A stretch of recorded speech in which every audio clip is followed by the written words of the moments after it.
ఇవాళ తెలుగువారి వంటలో టమోటా ఆనియన్ చట్నీ ఎలా చేయాలో నేను చూపిస్తున్నాను. ఆనియన్ టమోటా చట్నీ చేయాల్సిన విధానం ఇప్పుడు చెప్తాను.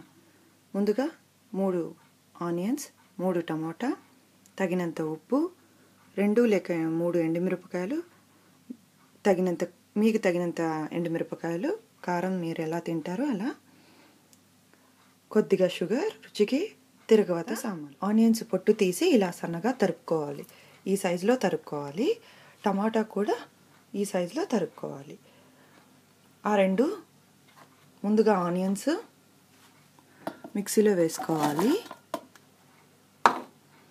ఆ తర్వాత టమాటా మిక్సీలో వేసుకోవాలి.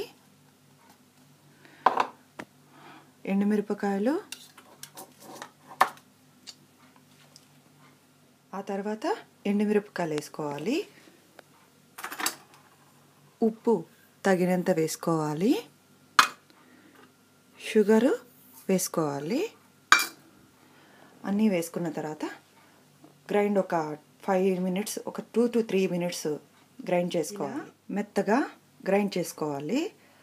ఆ తర్వాత ప్యాన్ పెట్టుకొని కొద్దిగా ఒక 2 స్పూన్స్ ఆయిల్ వేసుకోవాలి.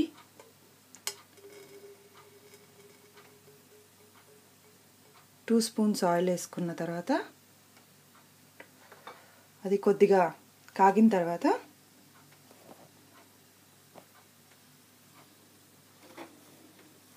ఆవాలు, జీలకర్ర, ఉద్దిపప్పు, పోపు కావాల్సిన సామాన్లన్నీ వేసుకోవాలి.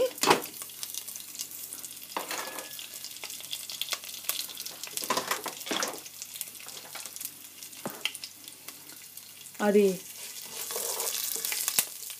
ఇలా ఫ్రై అవుతుండగా వేగిన తర్వాత ఇందులో మనము రుబ్బుకున్న టమోటా ఆనియన్ పేస్ట్ ఇందులో వేసుకోవాలి. వేసుకొని కొద్దిగా నీళ్ళు పోసుకోవాలి. ఒక హాఫ్ గ్లాస్ నీళ్ళు పోసుకోవాలి.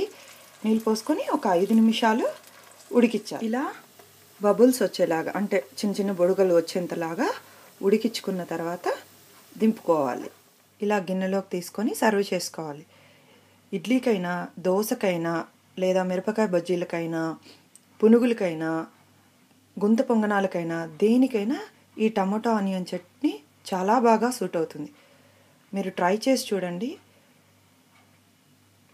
చూడండి. మీ కామెంట్స్, సజెషన్స్ నాకు పోస్ట్ చేయండి ప్లీజ్.